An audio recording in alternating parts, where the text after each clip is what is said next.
Program makan bergizi gratis jadi salah satu strategi pemerintahan Prabowo Gibran meningkatkan kualitas sumber daya manusia Indonesia. Kini setelah pemerintahan baru resmi dilantik, bagaimana implementasi dari makan bergizi gratis? Kita akan bahas bersama dengan peneliti dari Institute for Development of Economics and Finance (INDEF), M. Fadil Hasan. Kami juga sudah mengundang perwakilan pemerintah namun belum dapat hadir di Sapa Indonesia malam hari ini. Selamat malam, Pak Fadil. Ya, selamat malam Mbak Priska. Selamat malam. Nah, bicara soal makan bergizi gratis ini sudah diuji cobakan sejak beberapa bulan lalu. Kalau secara anggaran 71 triliun ini harus dimulai dari mana? Ya kan anggaran 71 triliun itu telah disahkan lewat APBN tahun 2025 ya pada bulan Oktober. Jadi saya kira kalau dari sisi anggaran sudah tersedia lah gitu kan, sudah dianggarkan, sudah dialokasikan untuk program makan gizi gratis ini.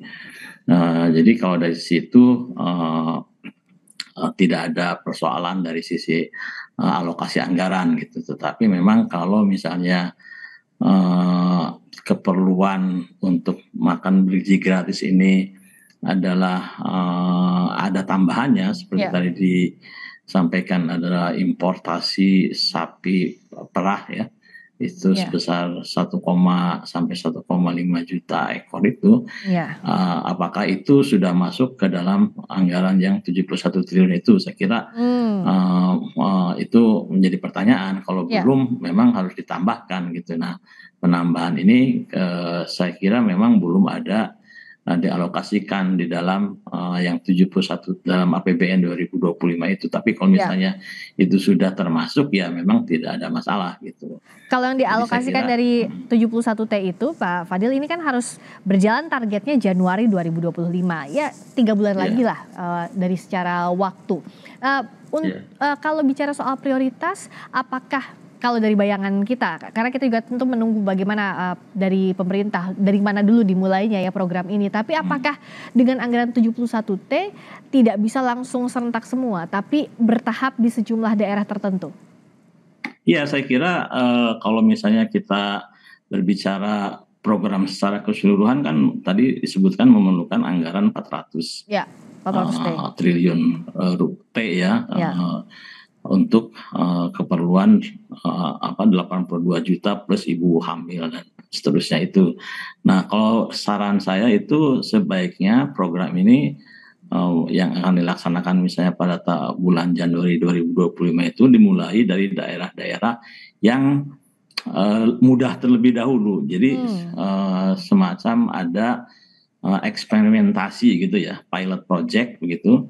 Supaya diketahui berbagai kesulitan yang dihadapi dalam pelaksanaan program tersebut. Jadi kalau misalnya tadi disampaikan oleh Wakil Presiden itu dinyatakan akan dilaksanakan di daerah terluar, tertinggal dan terdepan itu mungkin justru akan menimbulkan persoalan begitu. Jadi lebih baik saya kira dimulai dari daerah-daerah yang mudah dulu gitu ya, kemudian baru dilaksanakan secara lebih meluas lagi begitu ya, supaya ketahuan berbagai kesulitan yang dihadapi. Kita harus menyadari ya, kita ini kan negara dengan luas yang sangat yang luas begitu ya. Sehingga masalah distribusi kemudian masalah logistik itu akan jadi persoalan gitu. Jadi meskipun targetnya itu untuk daerah 3T yang diutamakan, tapi untuk uji cobanya agar evaluasinya berjalan lebih baik semestinya di daerah yang mudah dijangkau. Misalnya sejauh ini Wakil Presiden Mas Gibran banyak di Jakarta untuk uji cobanya Jabodetabek. Nah, dari situ dulu dimulainya ya. Ya, saya kira mungkin uji cobanya itu harus dilakukan secara paralel gitu ya.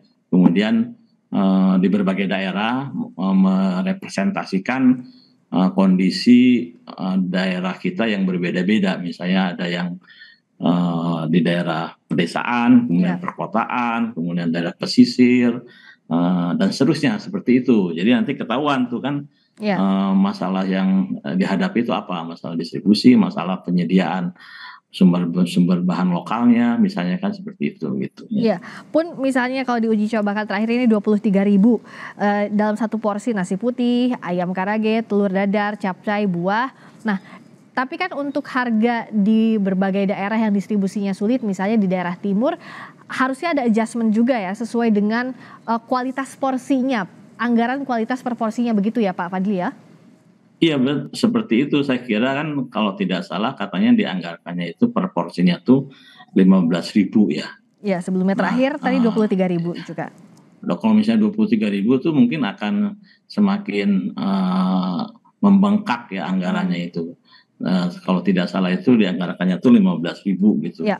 Nah, itu kan tentunya rata-rata gitu. Tapi mungkin dari satu daerah ke daerah lain bisa berbeda ya, tergantung daripada itu tadi ya, ketersediaan bahan baku lokalnya, kemudian masalah ada distribusinya ya kan, dan seterusnya. Itu yang akan menjadi tantangan dalam pelaksanaan program apa namanya nih, makan gizi gratis ini, bergizi gratis ini gitu ya kan. Kalau dari amatannya Indef, program makan bergizi gratis semacam ini kan ada juga di Tiongkok misalnya dan beberapa negara yang sudah lebih dulu. Apa yang jadi lesson learned untuk Indonesia dengan luas wilayah yang luas, juga dengan penduduk yang juga lebih banyak begitu?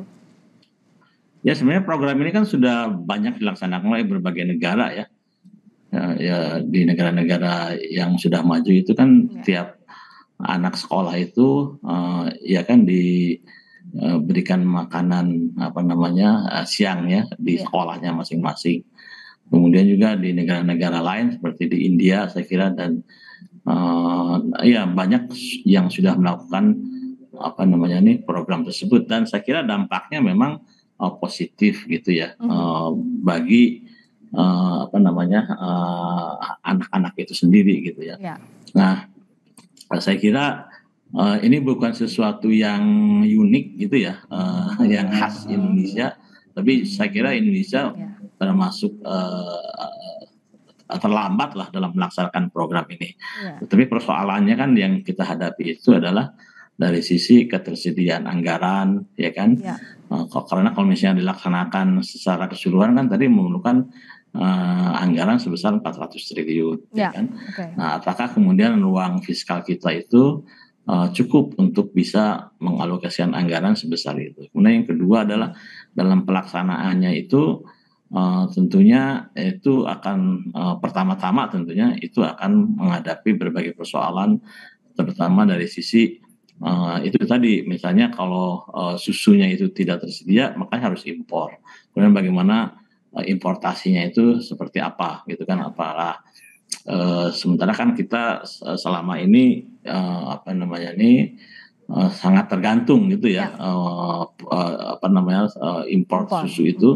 Nah, skemanya seperti apa? Kemudian yang kedua adalah masalah ketersediaan bahan bakunya itu di lokal. Jadi apakah nanti kemudian masing-masing daerah itu akan melakukan nya secara tersendiri gitu, ataukah itu merupakan program yang dilaksanakan secara terpusat ya, dilaksanakan oleh pemerintah pusat gitu, kemudian daerah hanya melaksanakan saja. Nanti juga ada timbul masalah-masalah terkait dengan hal tersebut. Kemudian yang ketiga adalah masalah distribusinya, ya distribusi logistiknya gitu kan, negara luas gitu. Nah kemudian bagaimana caranya memastikan gitu program ini bisa berjalan secara serentak gitu ya di seluruh seantero negeri ini gitu. Jadi saya kira tapi kalau dari sisi apa namanya dampaknya saya kira itu akan positif ya. Kemudian juga